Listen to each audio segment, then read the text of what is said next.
Yet I know many of you look ahead to 2023 with apprehension. I want you to know that as your Prime Minister, I will work night and day to change that, and quickly. Not just by providing relief and peace of mind for the months to come, although we will, but also by changing our country and building a better future for our children and grandchildren. A future that restores optimism, hope, and pride in Britain.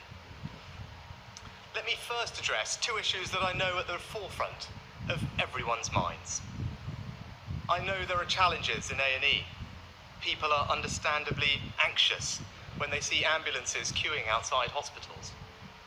You should know we're taking urgent action, increasing bed capacity by 7,000 more hospital beds and more people cared at home, providing new funding to discharge people into social care in the community, freeing up beds, and the NHS are working urgently on future plans for A&E and ambulances.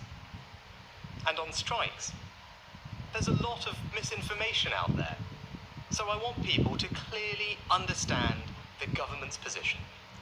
We hugely value public sector workers like nurses. They do incredibly important work, and that's why we want a reasonable dialogue with the unions about what's responsible and fair for our country. And in the coming days, we will update you on the government's next steps. Today, I want to make a simple commitment. This government will always reflect the people's priorities. People don't want politicians who promise the earth and then fail to deliver. They want government to focus less on politics and more on the things they care about. The cost of living, too high. Waiting times in the NHS, too long.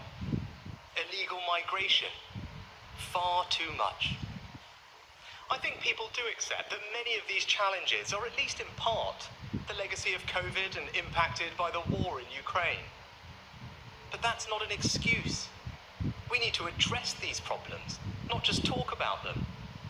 And since I became Prime Minister, we've made progress, stabilised the economy and people's mortgage rates, provided £26 billion of support for the cost of living, invested billions more in schools, the NHS and social care, deepened ties with allies around the world on everything from Ukraine to our collective economic security, continued our unwavering support for the armed forces in their efforts to keep us safe, and set out a concrete plan to stop the boats and tackle the unfairness of illegal migration. But of course, we need to do more.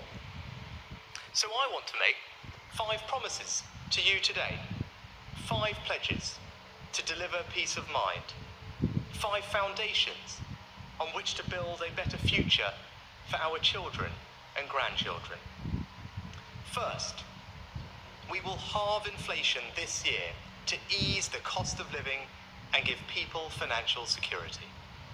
Second, we will grow the economy, creating better paid jobs and opportunity right across the country.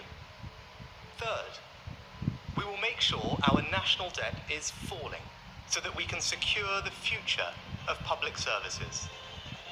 Fourth, NHS waiting lists will fall and people will get the care they need more quickly.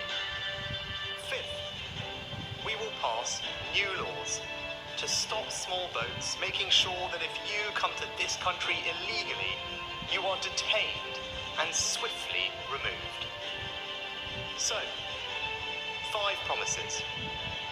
We will halve inflation, grow the economy, reduce debt, cut waiting lists, and stop the boats.